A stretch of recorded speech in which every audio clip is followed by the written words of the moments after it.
Dostlar selam. Gökçeada'ya gidiyorum. 3 gün boyunca yalnız başıma kamp yapacağım. Bol bol hike yapacağız. Bol bol sohbet edeceğiz ve bol bol denize gideceğiz.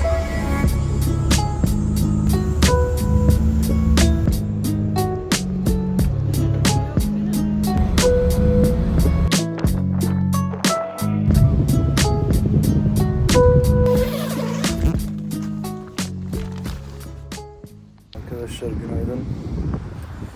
Biraz geç uyandım. Saat 9:30. Şurada bir dağ var. Niyeyse böyle bir dağ görünce tırmanasım geliyor. Birazcık yürüyüş yapmaya ve etrafı keşfetmeye karar verdim. Şuraya yürümeyi düşünüyorum. Şu tepeye çıkacağım. Niye bilmiyorum ama çıkacağım.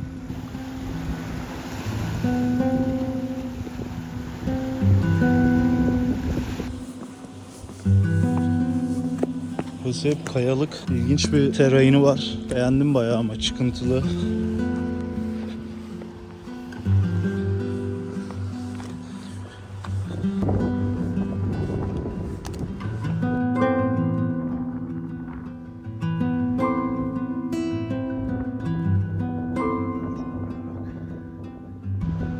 Şurası benim kaldığım yer.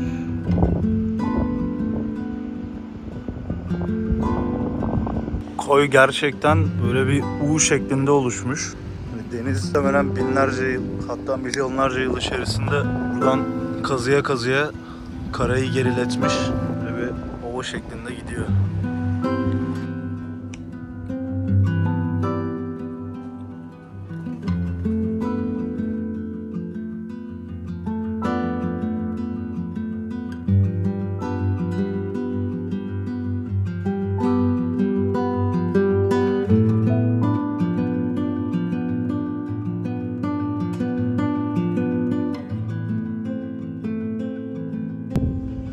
Evet arkadaşlar, sonunda bitti çadır toplama işlemimiz. Şimdi yola koyuluyoruz. Marmaros Şelalesi'ne gidiyoruz. Marmaros Şelalesi'ne gitmek biraz zor olacak ama bakalım, deneyeceğiz. O tarafa minibüs yokmuş. O yüzden yolun büyük bir çoğunluğunu yürüyeceğiz. Biraz da otostop çekeceğiz. Şimdi kamp alanından çıktık arkadaşlar. Ve merkeze gideceğiz önce minibüste. Oradan da otostopla Tepeköy'e geçeceğiz. Marmaros Şelalesi'ne yürüyeceğiz. Sonra geri Tepeköy'e yürüyüp orada kamp atacağız. Bir işletme dışında ilk kampım olacak bu gece. Bakalım nasıl olacak.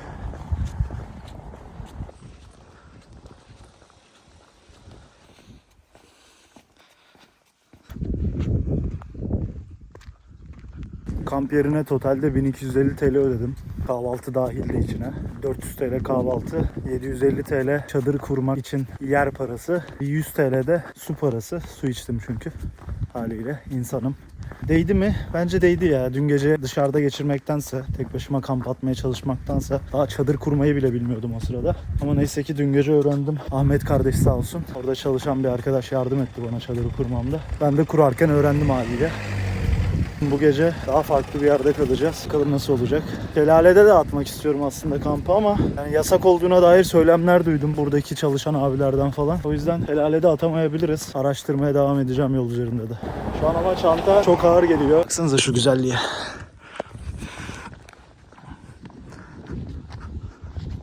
Şimdi otobüs bekliyoruz dostlar. Merkeze giden minibüsü bekliyorum. Gelince bineceğim. O zamana kadar afiyetle Monster'ımı yudumlayacağım. Monster çabuk sponsor ol. Şimdi minibüse bindik dostlar.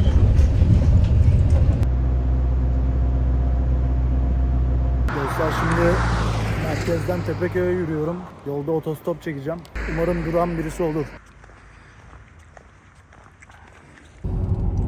İlk çektiğim otostop durdu. Abi isim neydi? Hamit. Ahmet abi durdu. Hamit ha. Hamit abi elimi kaldırır kaldırmaz durdu. Hızır gibi yetişti. Gezeceğim ama çok büyük yol var orada ya. O yol bitmez. Giderken Dereköy'den git. Dönüşte Tepeköy'e gel. Gidersin. Arkadaşlar şimdi terk edilmiş bir Rum köyüne geldik. Yani yarı terk edilmiş, yarı terk edilmemiş. Şimdi önümüzde bir 10 kilometrelik yol var. Şelaleye kadar yürüyeceğim buradan. Biraz da tırmanacağız gibi duruyor. Dağlara, bayırlara. Umarım yolda ölmem. Öleceğim sanmıyorum. Çünkü Efes kardeşimin yaptığı hatayı yapmadım ve pantolonumun bacaklarını taktım. Akdeniz ikliminde diken çok oluyor arkadaşlar. Maki ikliminde şöyle göstereyim, hatta direkt yol kenarında başladılar bile. Bunlar hep diken. Burada şortla gezerseniz ve patika olmayan bir yere denk gelirseniz, çalıların arasından geçmeniz gereken bir noktaya gelirseniz geçmiş olsun. Sağınız solunuz her yeriniz kan içinde kalır. Neyse ki bundan 3 ay önce Efes kardeşim Bodrum'da bir hike'a çıkmıştı. Sonrasında İstanbul'a döndüğünde o hike'daki deneyimlerini bize anlattığında anlamıştım ki bilmediğin bir bitki örtüsünde yürüyüşe çıkıyorsan ne olursa olsun pantolon giymen gerekiyor. Uzun bir şey giymen gerekiyor ki sağın solun çizilmesin, kanamasın.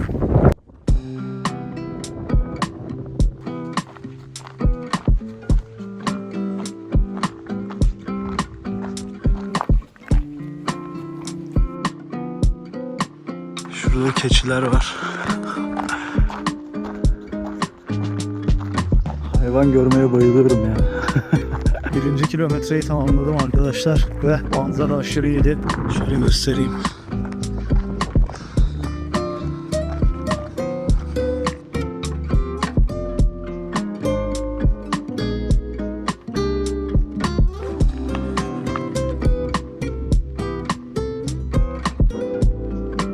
Şimdi ikinci kilometreye geldim. Manzara gitgide daha da güzelleşiyor.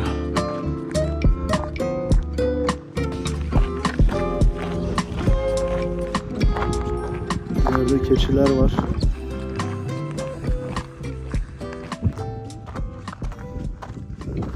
Üçüncü kilometredeyim. Burada galiba arıcılık yapıyorlar. Damn. Yarım saattir bayır yukarı çıkıyordum. Sonunda bayır aşağı inmeye başladım. O yüzden çok mutluyum. Bazen doğa yürüyüşü yapıyorken böyle küçük şeyler çok mutlu edebiliyor. Yarım saattir bayır çıkıyorsunuz ve bir anda bayır aşağı ilerlemeye başlayınca gerçekten mutlu oluyorsunuz. O çile bittiği için ve karşınızda şöyle bir manzara olduğu için. Yani gerçekten abartmıyorum. Dağ yürüyüşü yapıyorken sefil durumlara düşecek aktiviteler yaptığınızda gerçekten bir soğuk su bile o kadar fazla mutlu olmanızı sağlıyor ki. Veya bir doğa yürüyüşü sonrasında şehre döndüğünüzde marketten dondurma satın aldığınızda inanılmaz mutlu oluyorsunuz arkadaşlar. Yani normalde belki de bir yerler harcayıp elde edemeyeceğiniz mutlulukları küçücük bir dondurmayla, bir şişe soğuk suyla elde edebiliyorsunuz. Doğa aktivitelerinin en sevdiğim yanı gerçekten bu. Sizi çok küçük şeylerle mutlu olmaya mahkum bırakıyor ve bence bu çok güzel bir şey. Çağımızda özellikle... Dur bir saniye dur. Siz benim gördüğümü görmüyorsunuz şu anda. Karşı ada gözüküyor arkadaşlar. Oğlum inanılmaz güzel bir şey lan. Şimdi mola verdim. 4. kilometredeyim. Kimse olmadığı için yolun ortasına oturdum direkt. Manzaram da böyle.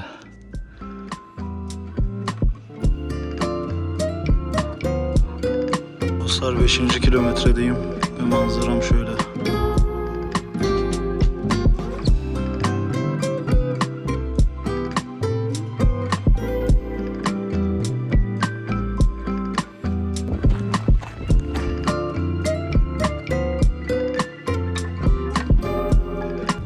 Şimdi 6. kilometredeyim arkadaşlar. Bu ormanın içine gireceğim şimdi.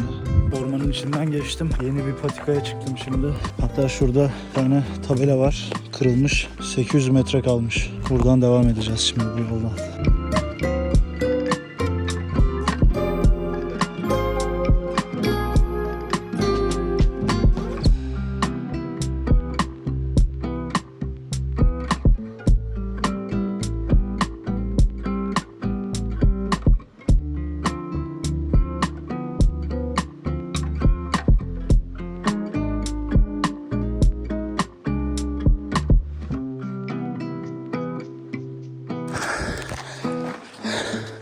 Şuraya baksanıza ama.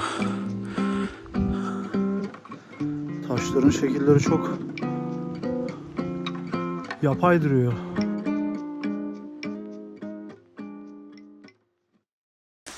Arkadaşlar geldik. Şuna bakın. Gördüğüm en büyük şelale şu ana kadar. Baksanıza şu büyüklüğe. Buradan da su akıyor. Güzel bir dinlenmeyi hak ettim.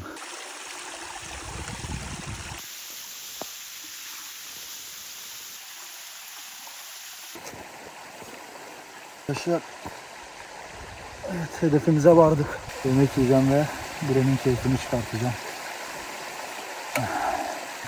Soğuk su, güzel bir şey yiyeceğim. Tavuk salatası. Tabii ki çöplerimizi doğada bırakmıyoruz arkadaşlar. Burada tortilla, yani lavaşımız var. Bu tarz yürüyüşlerde veya koşu gibi uzun süreli dayanıklılık gerektiren sporlarda karbonhidrat ağırlıklı beslenmek çok önemli. Çünkü vücudunuz uzun süreli aktivitelere çıktığında, sportif aktivitelere çıktığında yağdan çok karbonhidrata ihtiyaç duyuyor. O yüzden bu tarz aktivitelerde daha hızlı yorulmamak için ve daha çok yorulmamak için karbonhidrat kesinlikle yanımızda bulundurmak faydalı yani.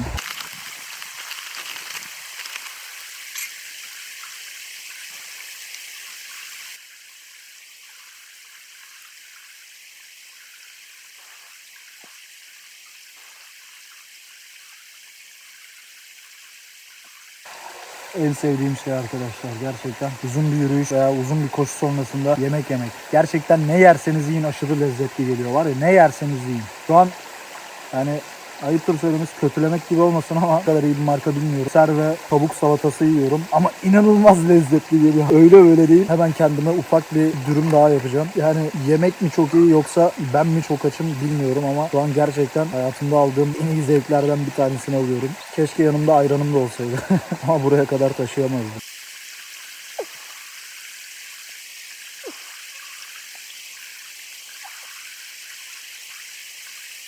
Şimdi sıra tatlıda arkadaşlar. Marka söylemeyeceğim. Sponsor olursanız söylerim belki. 175 takipçim. Yok, takipçi de değil. 175 izleyicimle beraber marka değerimizi arttırabiliriz.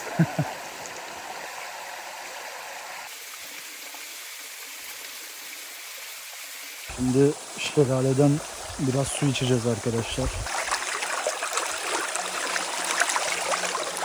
İçtiğim en güzel su. Abartmıyorum. İçtiğim en güzel su gerçekten.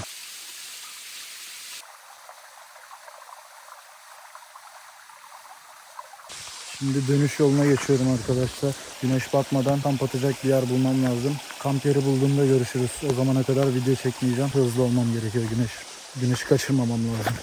Son bir kez çekeceğim şelaleyi.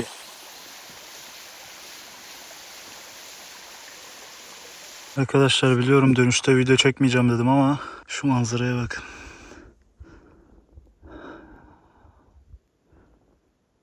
Gerçekte o kadar daha güzel gözüküyor ki. Keşke gözlerimi size verebilsem.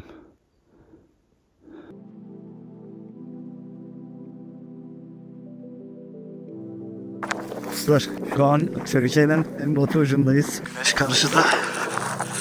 Birazdan gün batımını seyredeceğiz. İnşallah da önce çadırı kurmam lazım.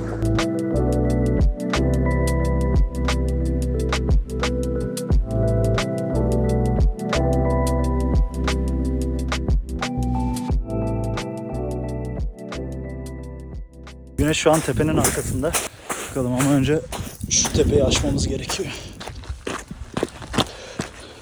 Arkadaşlar, galiba güneş o tepenin de arkasında kalacak ama şu kardeşe bakın. Şu uç noktaya giderek görebildiğim kadarını görmeye çalışacağım. Şu an Türkiye'nin net noktasındayım ve şuradan, şu duvarın kenarından tırmanarak geldim. Son noktayım ve güneş şöyle gözüküyor sizin için. Zoomlayacağım aslında.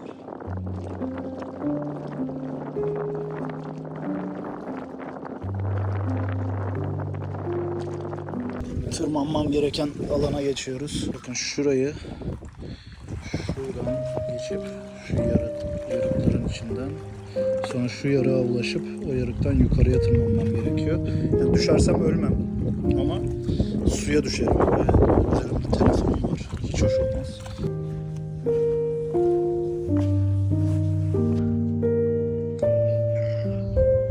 Çadırım burada.